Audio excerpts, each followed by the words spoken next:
तो आज के इस क्लास में आप सब लोग का बहुत बहुत स्वागत है और हम आ चुके हैं एक नए लेक्चर के साथ। और इसमें हम पढ़ने वाले हैं लेक्चर नंबर 2, जिसमें हम टॉपिक कवर करने वाले हैं अम्लों के रासायनिक गुण, और इसके बारे में पढ़ेंगे। लेक्चर नंबर 1 हम कर चुके हैं, लेक्चर नंबर 2 पर हम आ चुके हैं।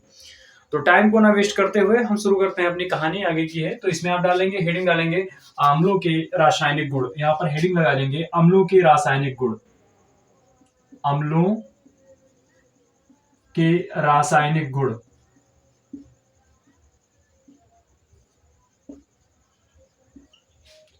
Chemical properties of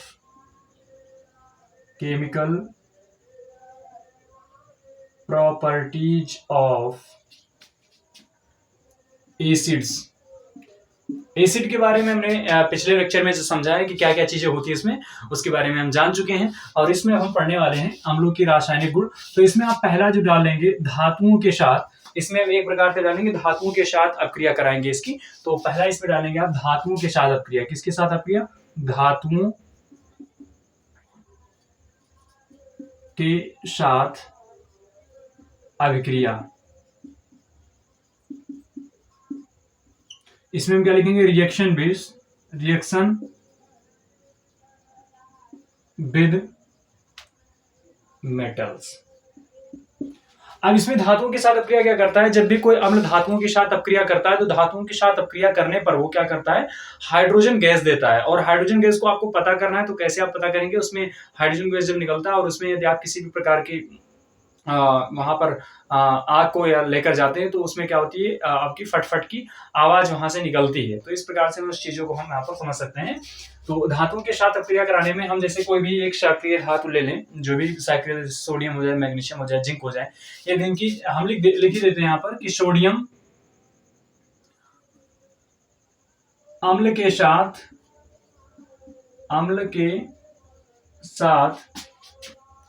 सक्रिय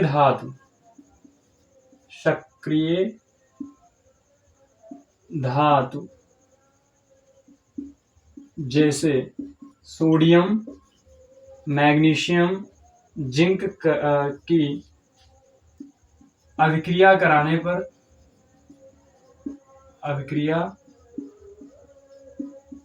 पर H2 गैस मुक्त होती है। H2 गैस मुक्त होती है। जैसे इसमें आप अपक्रिया आप कराना चाहें अपक्रिया तो करा सकते हैं। हमने क्या ले लिया? Zn ले लिया एक, और इसकी हम क्या कराएंगे? HCl के साथ अपक्रिया कराएंगे। तो ये आपका क्या बनेगा? Zn क्या है? सॉलिड है। ये क्या है? एक्वस है, या लिक्विड आप लिख सकते हैं, L लिख सकते हैं। तो ये क्या प्राप्त होगा? ZnCl2 और प्लस H2। ये हुआ कैसे, इसको आप देख लेंगे। अब इसको आपको बैलेंस करना है, तो आप यहाँ पर क्या करें? इस पे 2 कर दें। तो आप बैलेंस करना, तो हमने इसको आपको फर्स्ट लेक्चर में सिखाई दिया है, मतलब जो आपके chemical reaction and equation chapter है उसमें हमने इसके बारे में बात की है। सिंपल तरीके से इसमें आप जाने क्या हुआ, हम जानते हैं कि Zn के ऊपर 2+ होता है। Zn के ऊपर क्या होता है? 2+ होता है। ये बात थोड़ा कर लें, तो Zn के ऊपर होगा हमारा 2+, और HCl जो हमारा ये टूटता है वो H+ और Cl- में टूटेगा। ठीक है। अब ये क्या होगा? ये Zn और ये Cl आपस में मिलकर ZnCl2 बना लेगा। कैसे बनाता है? रासायनिक सूत्र के निर्माण की विधि से। चूंकि ये H+ के रूप में H रहेगा नहीं, तो वो H2 के फॉर्म में हमारे एनवायरमेंट में रिलीज होगा। तो ये जो आपका H है वो किसके फॉर्म में निकल जाता है? H2 के फॉर्म में निकल जाता है। तो इसको आपको सही तरीके से इसको पूरा लिखना है। तो आप कैसे लिख सकते हैं? आप इसमें लिख सकते हैं कि Zn plus HCl keeps out ZnCl2 plus H2। ठीक है। इस प्रकार से आप करेंगे। एक आप सेकंड भी लेना चाहें तो एक एग्जांपल और ले सकते हैं। Mg plus HCl keeps out क्या हो जाएगा? MgCl2 plus H2। तो इस प्रकार से आप इसमें कर सकते हैं। आपने मैग्नीशियम को लिया और मैग्नीशियम को आपने HCl के साथ अपक्रिया कराया, तो ये किसमें टूटेगा? Mg2+ में टूटेगा। ये +1 में टूटेगा या -1 में टूटेगा। इसका +2 इस Cl-1 के साथ रिएक्ट करेगा और क्या बना लेगा? MgCl2 बना लेगा, क्योंकि ये 2 यहां पर चला जाएगा इस Cl के पास, तो ये 1 इसके पास चला आएगा। तो ये टोटल क्या बनेगा? MgCl2 बन जाएगा। और ये H+ है, तो हमारे एनवायरमेंट में जो हाइड्रोजन पाया जाता है वो H2 के फॉर्म में पाया जाता है। तो ये क्या होगा? H2 के फॉर्म में आपका बाहर निकल जाएगा। तो हम एक बात कह सकते हैं कि अम्ल के साथ क्या करती है, जब भी कोई सक्रिय धातु है, सोडियम, मैग्नीशियम, जिंक, जब भी ये किसके साथ, अम्ल के साथ अक्रिया करेगी तो वहां पर क्या मुक्त करेगी, H2 गैस को मुक्त करेगी। ये सिंपल था। आप इसको क्या करेंगे, लिख लिए होंगे। चलिए हम साइड हो जाते हैं, आप इसको लिख लेंगे तो आप लिख लिए होंगे, ठीक है। चलिए अब हम सेकंड इसमें पढ़ेंगे, पॉइंट नंबर सेकंड पॉइंट क्या है, हम अब अम्ल की अपक्रिया कार्बोनेट या धातु कार्बोनेट के साथ कराएंगे, ठीक है। तो इसको हम लिख लेते हैं, अम्लों की क्रिया, अम्लों की अभिक्रिया धातु कार्बोनेट या हाइड्रोजन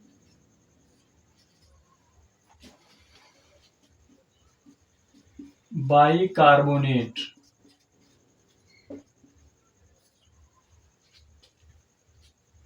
हाइड्रोजन कार्बोनेट या हाइड्रोजन कार्बोनेट, इसमें बाई ना लगाइए, हाइड्रोजन कार्बोनेट या आप बाइकार्बोनेट लिख सकते हैं, ठीक है। हाइड्रोजन कार्बोनेट के साथ कराने पर, ठीक है। तो इसमें आप दूसरा स्टेप लेंगे, लिख दीजिए इसका इंग्लिश भी, reaction of acid with carbonate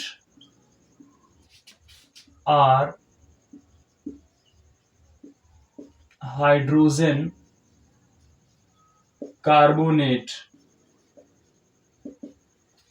तो आपने रिएक्शन, अब इसमें हम क्या कराना है, रिएक्शन हमको कराना है, जब हम क्या करते हैं, अम्ल को लेते हैं और उस अम्ल की अपक्रिया किससे कराते हैं, धातु कार्बोनेट से कराते हैं या धातु हाइड्रोजन कार्बोनेट से कराते हैं। तो आपका क्या बनेगा, किस प्रकार से ये बनता है, इस चीज को आपको इसमें देखना है, हाइड्रोजन कार्बोनेट से। तो पहले एक काम करते हैं, समझ लेते हैं कि कार्बोनेट क्या है। ये जिसको हम समझ जाते हैं तो बात बेहतर होगी।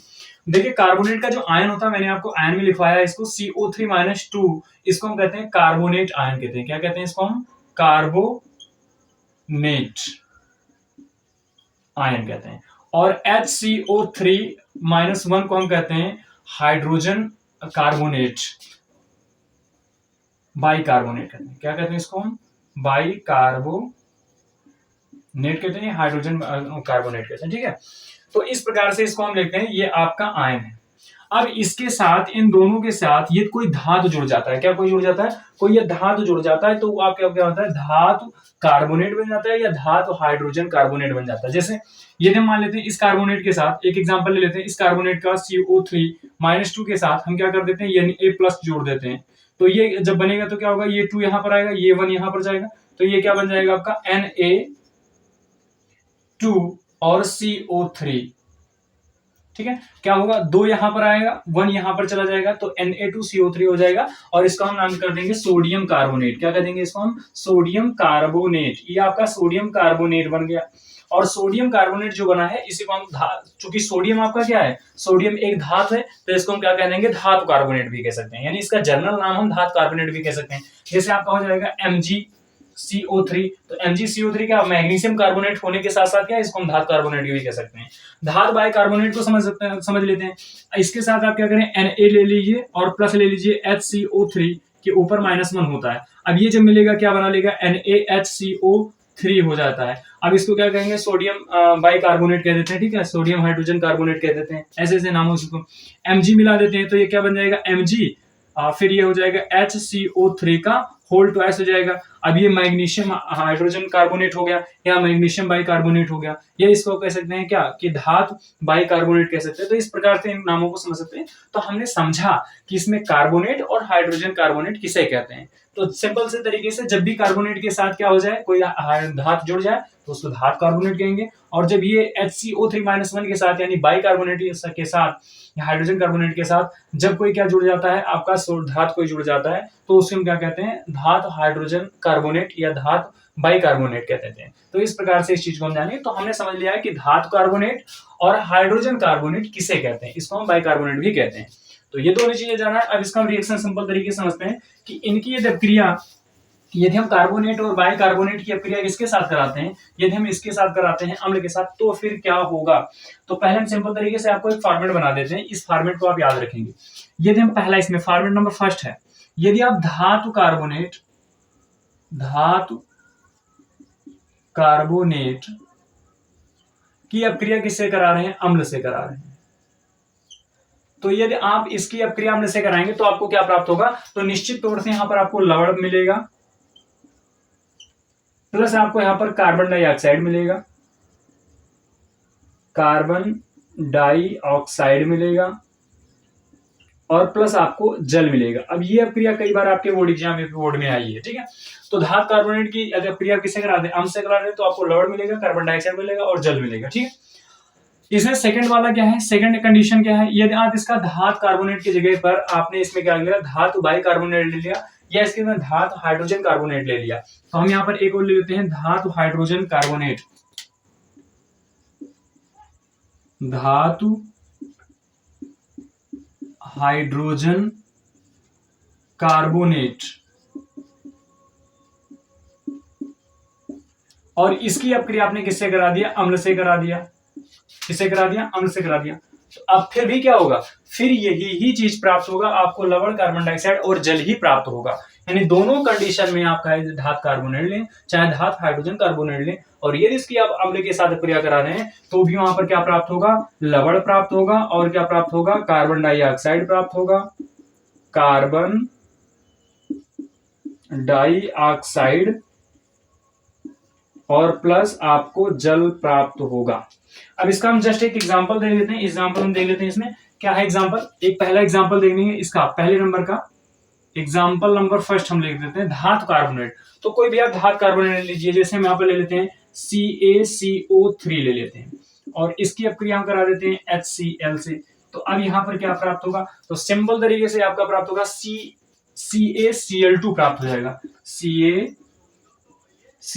और ये आपका एक्वस है, क्या है ये, एक्वस है। तो यहाँ पर हम इस चीज को नोटेशन लिख दिया करेंगे। हमने केमिकल रिएक्शन एंड इक्वेशन वाले चैप्टर में लिखा है कि जो जिस फॉर्म में होता है, कोई चीज सॉलिड है तो सॉलिड में लिखते हैं, लिक्विड है तो लिक्विड में लिखते हैं, गैस है तो गैस में लिख देते हैं, ये सारी चीजें यहाँ पर कर देते हैं। तो CaCl2 बन गया, और आपका ये बना HCO3, और HCO3 आपका कैसा होगा, H2O, CO2 पहले लिख देते हैं जो जैसे क्रम है, इसमें क्या लिख देंगे आपको, CO2 और प्लस H2O, ठीक है। तो इस प्रकार से आपने इसमें कर दिया कि CaCO3 HCl के साथ अभिक्रिया करेगा, तो आपका CaCl2 प्लस CO2, और CO2 आपका गैस है, ये आपका लिक्विड है, ठीक है। और ये इस तरीके से आप इसमें करेंगे, बैलेंस भी कर लेंगे, यहाँ पर आप 2 कर देंगे तो सारे बैलेंस हो जाएगा। वैसे आप बैलेंस से इसको देख सकते हैं। तो यहाँ पर आपने क्या दिया, कैल्शियम कार्बोनेट है ना, ये क्या है, कैल्शियम कार्बोनेट। तो कैल्शियम कार्बोनेट एक प्रकार का धातु कार्बोनेट ही है। तो धातु कार्बोनेट का जब हमने HCl के साथ अभिक्रिया कराया तो आपको कैल्शियम क्लोराइड मिला, और ये एक लवण है। लवण भी अभी इस चैप्टर में हमें पढ़ना है, जो ना H+ आयन देते हैं ना OH- आयन देते हैं, उसके अतिरिक्त कोई H धनायन देते हैं, या उसके H+ के अतिरिक्त कोई धनायन देते हैं, या OH- के अतिरिक्त कोई ऋणायन देते हैं, तो उन्हें हम क्या कहते हैं, लवण कहते हैं। तो इसमें देखिए ना तो H+ है और ना OH- है, अतः ये क्या है, लवण है। हालांकि हम पढ़ेंगे अगले चैप्टर में, इत्मीनान से भी आप रहेंगे। फिर कार्बन डाइऑक्साइड यहाँ पर दिया और H2O दे दिया, ठीक है। एक इसमें रिएक्शन और ले लेते हैं, ये इसका एग्जांपल ले लेते हैं। तो इसका एग्जांपल लेंगे धातु हाइड्रोजन कार्बोनेट। तो धातु हाइड्रोजन कार्बोनेट के ये Ca ही ले लेते हैं, तो यहाँ पर क्या हो जाएगा, Ca और HCO3 का क्या हो जाएगा, होल ट्वाइस, और प्लस यहाँ पर हम ले लेते हैं HCl। क्या ले लेते हैं, HCl। अब जैसे HCl लेंगे तो फिर ये क्या बन जाएगा, सेम प्रोसीजर होगा आपका, CaCl2 बन जाएगा, CaCl2 और प्लस CO2 प्लस H2O, आपको दिख रहा होगा, CaHCO3 का whole twice plus HCl, CaCl2 plus CO2 plus H2O, ये आपका दूसरे में बन गया। तो ये भी आपका फिर लवण बना, CaCO2 प्लस H2O बन गया। तो इस प्रकार से आप इसमें फॉर्मेट को याद रखेंगे, और ये इंपॉर्टेंट भी है, ये कई दफे आपका क्वेश्चन आया भी है, ठीक है। तो इसको आप ऐसे करेंगे, चलिए इसको आप नोट कर लीजिए, स्क्रीनशॉट ले लीजिए। फिर हम क्या करते हैं, आपको अगला पॉइंट इसमें पढ़ाते हैं।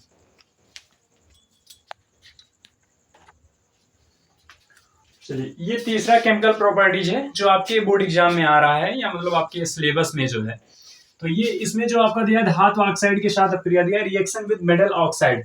अब सबसे पहले हम समझ लेते हैं इसमें मेटल ऑक्साइड क्या है। धातु ऑक्साइड ही बच्चे नहीं जान पाते हैं तो प्रॉब्लम होने लगती है। तो धातु ऑक्साइड कहते हैं किसे हैं, सिंपल तरीके समझिए। जब भी कोई धातु है, आप जानते हैं ये MgO क्या है, एक धातु है, Ca क्या है, एक धातु है, Zn क्या है, एक धातु है। ये सभी चीजें क्या है, धातु है। तो इनके साथ जब ऑक्सीजन जुड़ जाए, इनके साथ क्या जुड़ जाए, प्लस में ऑक्सीजन जुड़ जाए, तो जो यहां पर बनता है वो धातु ऑक्साइड बन जाता है। जिससे आपका ये बन जाएगा MgO, आपका CaO, जैसे आपका ZnO, ये सभी आपके क्या है, धातु ऑक्साइड है। ये क्या है, मेटल ऑक्साइड कह दीजिए इंग्लिश में, या हिंदी में आप धातु ऑक्साइड कह दीजिए। ये क्या है, आपके धातु ऑक्साइड। क्या है आपका, ये धातु ऑक्साइड है। अब इस धातु ऑक्साइड की अपक्रिया हम कराएंगे अम्ल के साथ। तो बस सिंपल तरीका है और इसको हम करा देते हैं। तो हम पहले आपको एक फॉर्मेट दिखा देते हैं, इसको आप चाहे लिख लेंगे ऐसे रफली है। चलिए इसको देखते हैं। धातु ऑक्साइड क्या बनेगा, धातु ऑक्साइड जब यहां पर है, पहले इसको आप लिख लेते हैं, ठीक है। धातु ऑक्साइड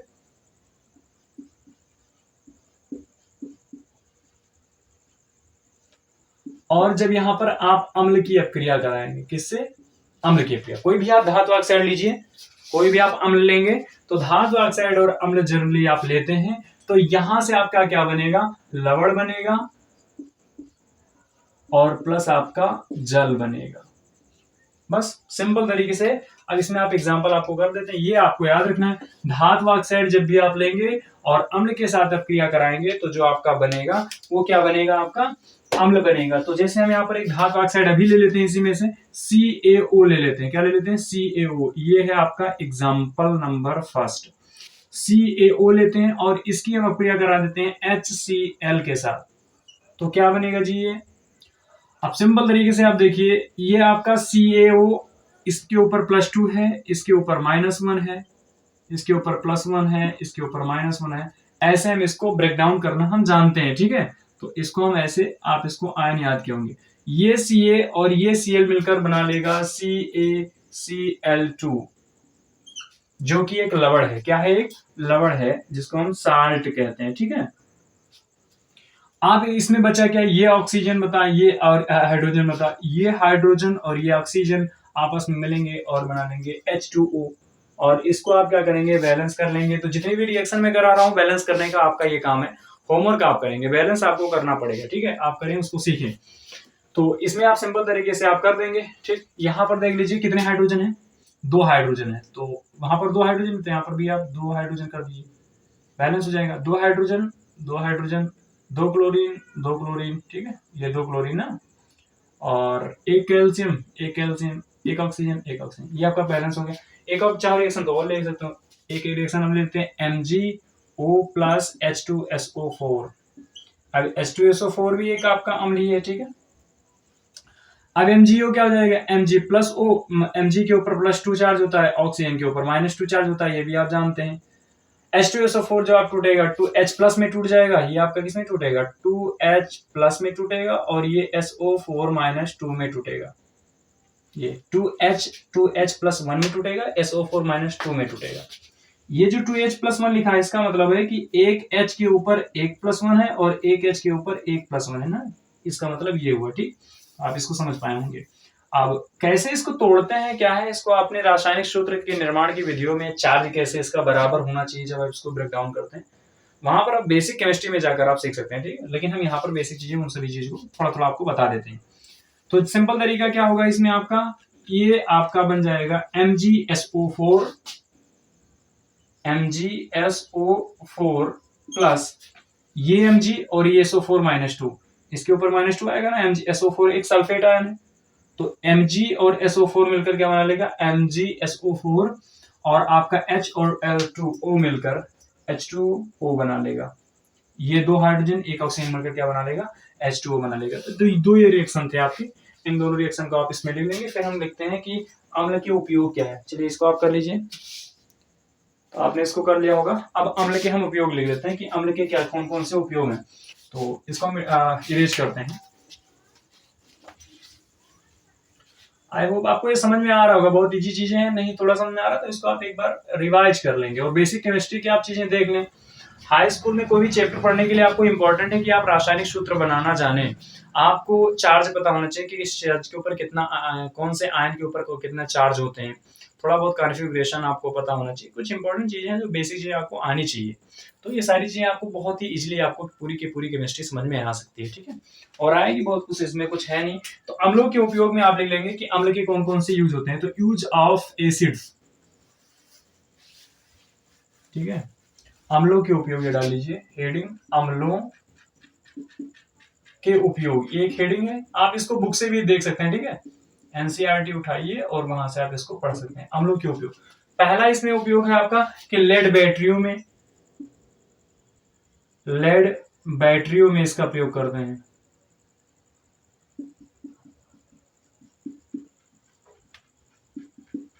इसका उद्योग में उपयोग करते हैं, औषधि में इसका उपयोग करते हैं, वस्त्र बनाने में प्रयोग करते हैं,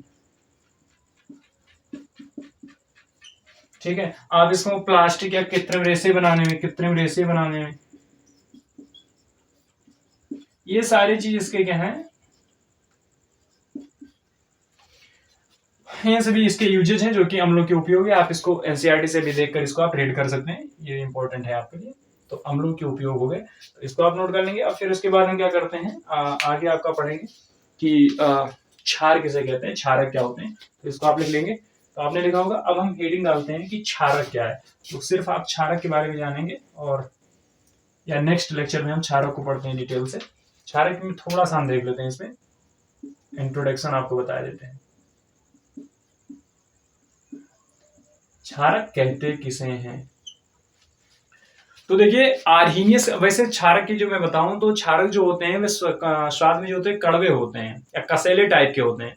और ये जो अब यदि इसका आर्हीनियस के कॉन्सेप्ट के अनुसार बताएं जो कि हमें क्लास 10th में पढ़नी है, तो आर्हीनियस का कॉन्सेप्ट कहता है कि यदि किसी वह पदार्थ या वह रासायनिक पदार्थ जिनको हम ये जल में वियोजित करते हैं, तो वो क्या किसी कोई तो वो OH- आयन के अतिरिक्त कोई ऋणायन नहीं देते हैं, तो उसे हम क्या कहते हैं, क्षार कहते हैं। या सिंपल तरीके से आप इसको कह सकते हैं कि वह रासायनिक पदार्थ जिनको जल में वियोजित करने पर हमें OH- आयन देते हैं, क्षार कहलाते हैं। ये डिफिनेशन इसका हो जाता है। तो जो OH- आयन देते हैं उन्हें क्या कहते हैं, क्षार कहते हैं। ये आप सिंपल तरीके से इसको कह सकते हैं, OH- जो देंगे उन्हें हम क्या कहते हैं, क्षार कहते हैं, ठीक है। ये चीज हमने इसमें देखा है। और साथ में कसेले होते हैं, और इसके और जो भी चीजें होंगे, लाल लिटमस पेपर को नीला कर देते हैं, किस प्रकार से क्या है, सभी हम नेक्स्ट लेक्चर में देखने वाले हैं। और इसमें आप इस लेक्चर को आप रिवीजन करेंगे, इसका नोट्स यहाँ से बना लेंगे, थोड़ा बहुत आप बुक का भी सहारा ले सकते हैं। और फिर मिलते हैं नेक्स्ट लेक्चर में। बहुत बहुत धन्यवाद।